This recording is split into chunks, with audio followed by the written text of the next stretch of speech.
Thank you so much. One question on Rafah, just sort of following up on some of the previous questions. You've been very consistent today talking about major ground operation. In the past, you and other administration officials have used the term major ground operation, but you've also used the term major military operation. I'm wondering if what is happening in Rafah right now would be considered a major military operation, which the White House said it opposed previously. We do not consider this a major military or a major ground operation at this point, but again, we're watching it very closely. Would additional airstrikes constitute a major military operation? It would have to depend on what the size and scale and scope what we've seen so far. And again, this one had tragic consequences, but it was in the use of munitions that they said they used and in the targets they were going after, not unlike and not out of character of the other airstrikes they have participated in Rafah in recent days and weeks. So it wasn't out of that scope. Obviously, it had a different outcome here, which is incredibly tragic, but it wasn't of a different sort or different character than what we've seen them do.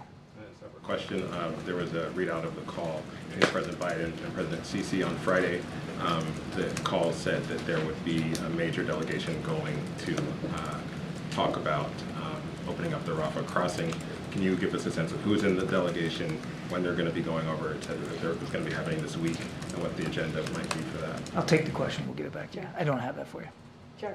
Can you say whether or not in the setbacks of the temporary pier, or is the U.S. going to increase airdrops for aid? Is there a mechanism to kind of make up for what's not getting into Gaza because of the pier being out of service? You'd have to ask the Pentagon. I'm not aware that there's going to be any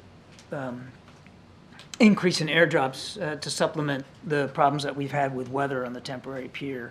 But the Pentagon would know more than I would.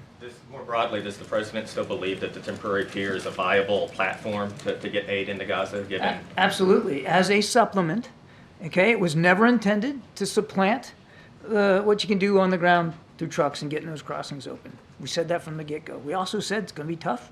It's been tough. Weather plays a role. I mean, Mother Nature has a say here, and the Eastern Med, even in the summertime, can be a pretty rough place, and that's what's happening right now. But can it be a force multiplier? Can it add to? Absolutely, and I think they've so far gotten more than 1,000 metric tons in just off the temporary pier alone, which, you know what, considering the weather, considering the complexity of doing it that way, the multi-node stop you have to do to move from ship to pier to truck to ground, I mean, considering all that, that's still an impressive record so far.